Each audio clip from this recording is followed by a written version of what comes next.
Hello, and welcome to Season 2 of What's on Draft. I'm your host, Aaron. And I'm your other host, Tom. We're super stoked to be back. That's right. Season 1 was an absolute blast, but we couldn't have made Season 2 happen without our Kickstarter backers.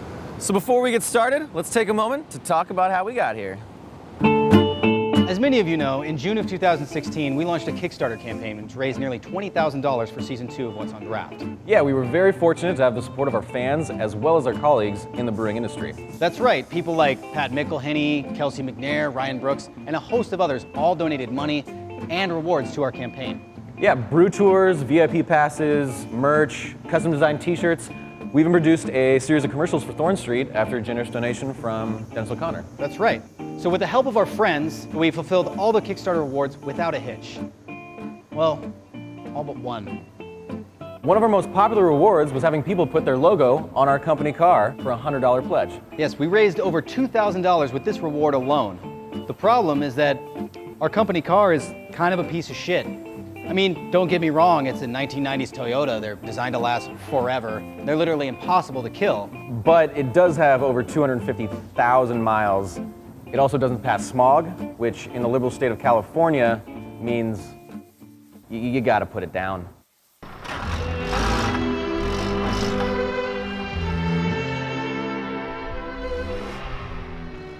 No, Plevka. She's suffering. You know we've got to do it. I know. But she's my car. I'll do it.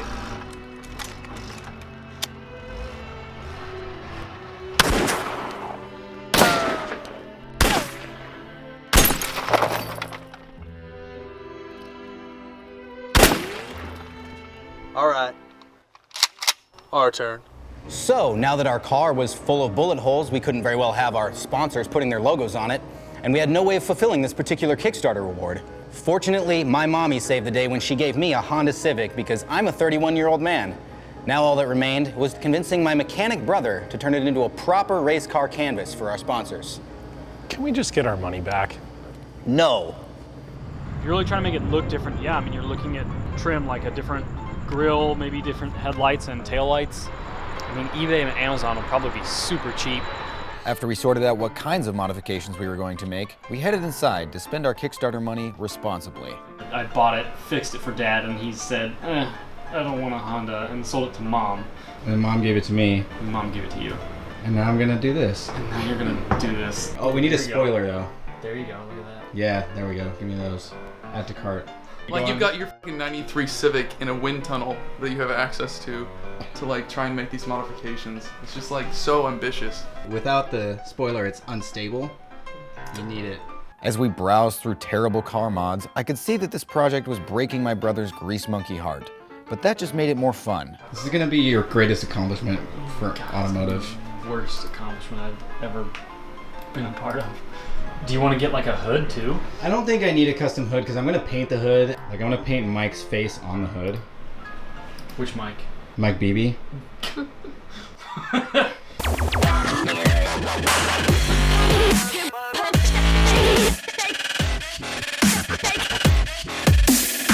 How much would it cost to put like an actual turbo in it?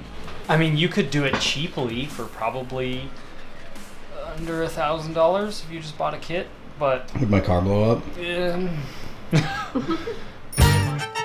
Once the parts started arriving in the mail, it was time to put my little brother to work installing them, since I'm not a real man and I don't know how to work on cars. I like to be professional, and this is... Well, if you're gonna be on What's my not show... professional about this?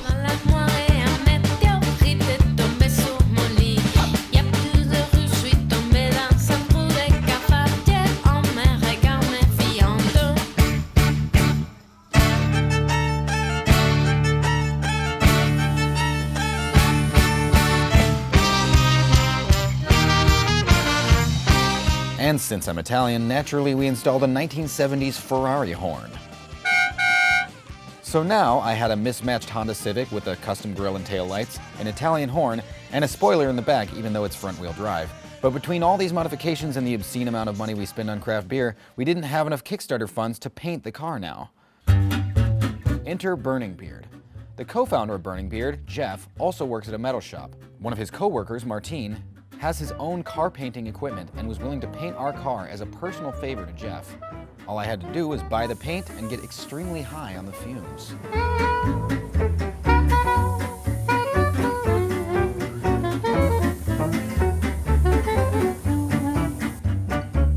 We are so grateful to Burning Beard, as well as all of our colleagues and our fans for helping us make Season 2 happen.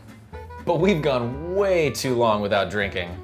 So it's time for a flight tasting. That's right. As much as I wish I was hosting the Grand Tour, this isn't a show about cars or paint jobs or even crowdfunding. It's a show about what's on draft. So we're here at Setting Sun Sake in Miramar for our first flight tasting of Season 2.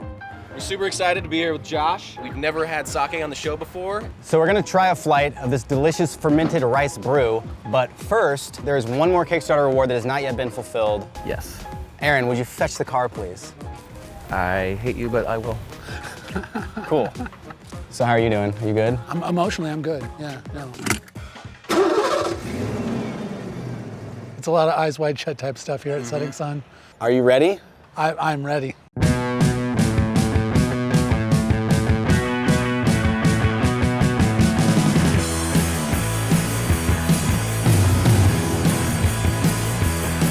There you go, buddy. Oh man, that is like a neon highlighter.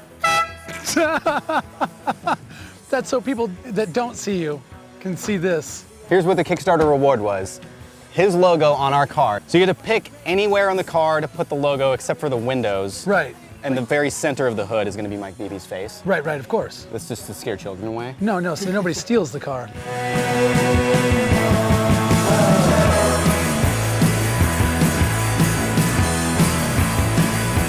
I only made one sticker, so if I screw this up. This is the best however much money I've ever spent. The top of the S is gonna be fucked up. No, it wasn't supposed to be a circle, right? No, not really. I've razor blades if you need to like peel something back up or punish yourself for a terrible job. It's just your logo. Right. I mean, it's just the way that people perceive my company and the professionalism in which I conduct myself forever now. Right. Yeah, it's cool. So it's cool. It's no big deal. That was anticlimactic and disappointing. So let's go inside and have some sake. Okay. All right. Cool. Sounds like all of my ex-girlfriends. All right, so we're here, we're drinking sake, but I don't really know too much about it. So what's on draft, Josh? What are we drinking today? Today we're drinking some local San Diego sake. I've got a variety of stuff for us to try. Sweet. Oh, sorry. I didn't want to interrupt. Hey.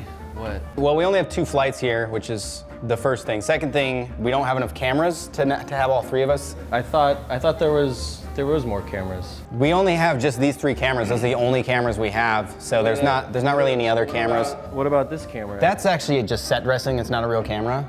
Really, it looks real. It's hollow inside, just like us. So there's actually a lot of other breweries like walking distance from here. I would say go to Thunderhawk across the street. They would like you more over there. The point is you should leave. All right. No, that's fine. This must be very embarrassing for you, but Okay. All right. Well, have fun, guys. All right, I'll call you. Okay. All right, that was awkward. I'm exactly high enough for this.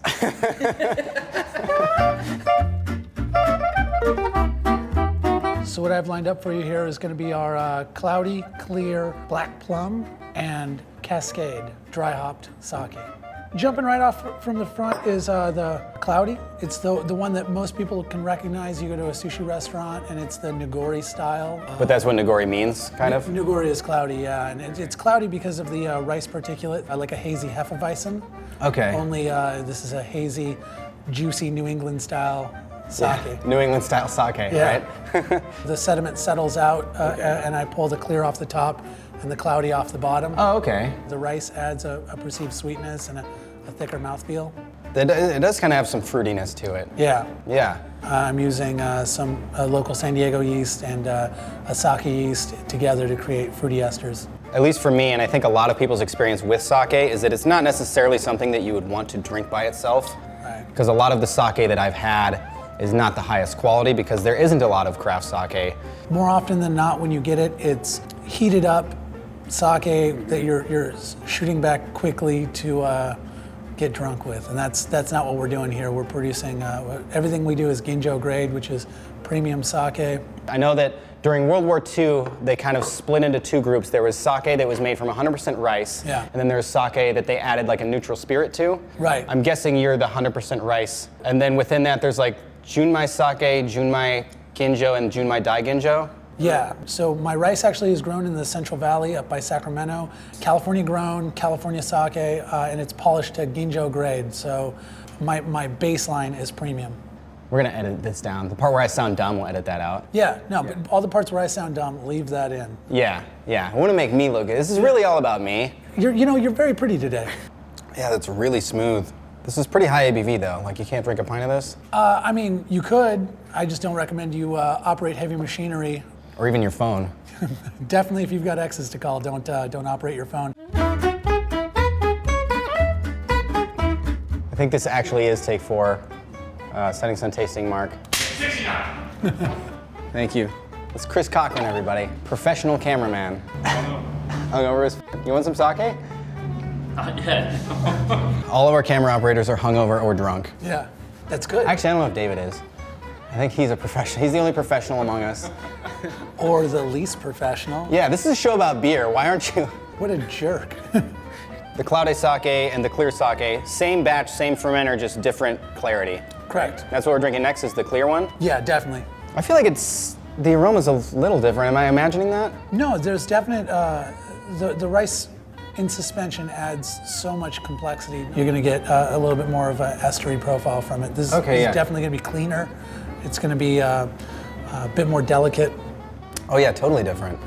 The fact that it's 15% is surprising because it really drinks, until you get a little heat in the throat, Yeah. it drinks like maybe not even 10. It's so smooth. Yeah, it's party juice. Yeah. I feel like it would pair well with a lot of things because it is kind of neutral. At least this one it's kind of a neutral drink. It's similar to making a Kolsch or a lager where there's nothing to hide behind for, if you make a bad beer and it's full of hops or roasted malts, it kind of hides some of those characteristics. Yeah, you can Bob Ross your way out of it. Bob Ross your way right through an Imperial Stout. There's over 130 breweries in San Diego, and there's 15 sake breweries in the entire country. That into itself is a little bit more of a niche. That into itself is a little bit more rarefied or exclusive. Right. So. But it's not just being the unique thing. It's also you have to be the unique thing, and it has to be good. So the fact that it's so tasty. Thank you. It is unique. Yeah, sake but is still good. brewed like beer and drank like wine. It's that perfect middle ground. It's gluten-free for the people who love hops but can't drink beer. Yeah. I've got hoppy sake. No sulfites, lower acidity. There's actually more amino acids in sake, so it pairs better with food. And it's healthier, it sounds like. Amino acid, that means it's good for you? You know what? I think I could tell you it's healthier as long as we ignore the fact that drinking is still drinking. Yeah. I really do feel that this company is going to grow a lot really fast, and so it's exciting for us to be able to showcase you guys right at the beginning. Capture it before I change and drive up in a Ferrari with a full gold grill and just start littering because I'm rich. Yeah.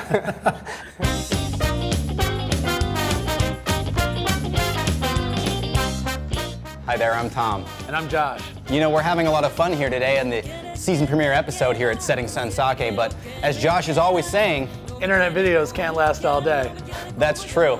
So why don't we take a break here and we'll come back next week for part two of our season premiere here at Setting Sun. Wow. Ya no me creo tus mentiras, no me digas que no.